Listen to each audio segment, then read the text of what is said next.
ഉച്ച സമയം കൊണ്ട് എല്ലാവരും കൂടി വീട്ടിലേക്ക് വരുമെന്ന് വിചാരിച്ച് നോക്കുന്ന നേരം ആരും വന്നില്ല. പിന്നെ ഞാൻ നോക്കുന്ന സമയത്തല്ലേ നമ്മുടെ വീട്ടിലേക്ക് ഒരു കാക്ക എത്തി. പിന്നെ വേറൊരു കാക്കയുണ്ട്. ഇവർ ലവറാണോ എന്നൊരു സംശയം ഉണ്ടോയെന്ന് വെച്ചാൽ എനിക്ക് സംശയമുണ്ട് കേട്ടോ. പിന്നെ അതിൻ്റെ ബേക്കിൽ ഒരാളും കൂടി വന്നിട്ട് ശല്യം ചെയ്യാൻ. പിന്നെ ഒന്നും നോക്കിയില്ല, നമ്മൾ കുറച്ച് ചോറെന്താക്കി നേരെ സൈഡ് കൊണ്ടിട്ടേക്ക് നമ്മൾ ചോറ് തിന്നാൻ വേണ്ടിയിട്ടാണോ ഇവർ വന്നതെന്നൊന്നും നമുക്ക് പറയാൻ പറ്റില്ല. കാരണം എന്ന് വെച്ചിട്ടുണ്ടെങ്കിൽ വെറുതെ കാക്ക എന്ന് കരയുന്ന കണ്ടപ്പോൾ ഞാൻ വിചാരിച്ചു എന്നാൽ പിന്നെ കുറച്ച് ചോറ് കൊടുക്കാൻ. അങ്ങനെ ചോറ് ആ പൈപ്പിൻ്റെ ചുവട്ടിൽ ഇട്ട് കൊടുത്തപ്പോൾ അത് തിന്നാനായിട്ട് ഒരാൾ ഇറങ്ങി. മറ്റേ കാക്ക ഇങ്ങനെ നോക്കിയിരിക്കുന്നു. അപ്പോൾ എനിക്ക് മനസ്സിലായി ഇവരെ ലവറല്ല, ശത്രുക്കളാണെന്ന്.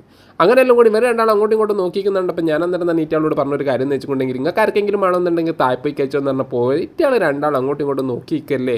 ഒരാളിപ്പം പറന്നു പോകുന്നുള്ള അന്നേരം എനിക്ക് തോന്നിക്ക് മറ്റൊരാളുടെ ഇങ്ങനെ കറങ്ങി നടക്കുന്നുണ്ടപ്പം തന്നെ നമ്മളെന്താക്കുകയാണ് വാണേ തിന്നോന്ന് പറഞ്ഞ് ഒരാൾ പോയ സ്ഥിതിക്ക് ഞാൻ വിചാരിച്ചു എന്നാൽ പിന്നെ ഇനി ഈൻ്റോട് പറയാമെന്ന്. ആരെങ്കിലും ഒരാൾ തിന്നട്ടെ എന്ന് വിചാരിച്ചിട്ട് ഇങ്ങനെ കുത്തിരിക്കുന്ന സമയത്തല്ലേ മൂപ്പർ നല്ല പറഞ്ഞ അനുസരിക്കുന്ന ഒരു കാക്കി കേട്ടോ. ഇപ്പം ചാടിക്കോ ചാടലൊക്കെ കഴിഞ്ഞതിന് ശേഷം മൂപ്പർ നടന്ന് ചോറ് ഇങ്ങനെ തിന്ന് ആസ്വദിച്ചിട്ട് നമ്മളിങ്ങനെ നോക്കിക്കുക. എന്താ വെച്ചാൽ കുട്ടികളെ ചോറ് തിന്നേരം നമ്മളെല്ലാവരും ഇങ്ങനെ ആസ്വദിച്ച് കുത്തിരിക്കില്ല. അതേപോലെ തന്നെ ഇത് തിന്നുന്ന സമയത്ത് നമ്മളെന്താക്കാണ് ആസ്വദിച്ച് ഇങ്ങനെ കുത്തിരിക്കട്ടോ. അപ്പോൾ നമ്മളെ വലിയ പെരുന്നാൾക്ക് നമ്മളെ വീട്ടിൽ വന്ന ഈ ഗസ്റ്റിന് ചോറൊക്കെ കൊടുത്തതിന് ശേഷം ഞാൻ എന്താക്കാണ് ഇന്ന് എന്തായാലും ലൈവറിനൊന്നൊക്കെ ആര് പറയുന്നുണ്ട്, നമ്മളെ കമ്പനിക്കാരൊക്കെ ഇങ്ങനെ മെസ്സേജ് ഇടുന്നുണ്ട്. അപ്പോൾ ഞാൻ പറഞ്ഞു ഞാൻ അതിലും വലിയ തിരക്കില്ല, നമ്മളെ വീട്ടിലൊരു ഗസ്റ്റ് വന്നിക്കുന്നത് ചോദിച്ചപ്പോൾ ഞാൻ പറഞ്ഞു കാക്കയാണ് വന്നതെന്ന്.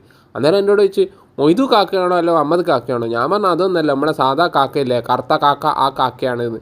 അങ്ങനെ കാക്ക ചോറ് നിന്ന് ഇങ്ങനെ നോക്കിക്കുന്ന സമയത്ത് കാക്കണ്ട് ചാടുന്നു താഴേക്ക് പോകുന്നു. എന്ത് രസമാണെന്നറിയോ അതിങ്ങനെ തിന്നുന്ന കാണാൻ. അങ്ങനെയെല്ലാം കൂടി ഞാൻ ഈ കാക്കനോട് പറഞ്ഞു കാക്കേ ഇനി എപ്പോഴാണ് ഇങ്ങോട്ട് വരികയെന്ന് വെച്ചപ്പോൾ മൂപ്പർ പറഞ്ഞു ഞാൻ ഇതും കൂടി തിന്നട്ടേന്ന്.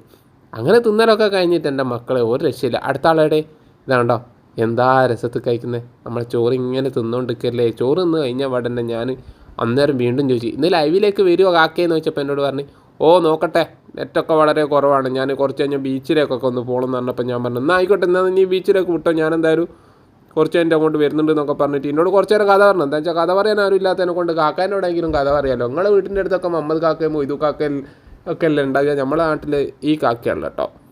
അങ്ങനെ ഒന്നും നോക്കിയില്ല മക്കളെ. കാക്കേനോട് കുറച്ച് കഥയൊക്കെ പറഞ്ഞ് കാക്കേനോട് ഞാൻ പറഞ്ഞു എന്നാൽ ഞാനിങ്ങ് പോവാണ്, നീ ചോറ് നിന്നും പറഞ്ഞിട്ട് ഇങ്ങനെ നിൽക്കുന്ന മറ്റേ കാക്കയും കൂടിയും വരുന്നു. പിന്നെ കാക്കേനോട് ഞാൻ ചോദിച്ചു ഈ രണ്ട് കാക്കയിൽ ഈ കാക്ക ആരാന്ന്. അങ്ങനെ ഓൾക്ക് രണ്ടാക്കും മനസ്സിലാക്കില്ല, എനിക്കും മനസ്സിലാക്കില്ല. ഇത് ഇരട്ട വെറ്റുണ്ടല്ലോ ആ കാക്കയും. അപ്പോൾ നിങ്ങളുടെ നാട്ടിൽ ഇതേമാതിരി ഇരട്ട വെറ്റ കാക്കയാണോ? കാക്കനെ കണ്ടാൽ നിങ്ങൾക്ക് മനസ്സിലാവുമോ എന്ന് പറഞ്ഞു തരണേ. അപ്പോൾ അടുത്ത വീഡിയോയിൽ കാണാം. ബൈ.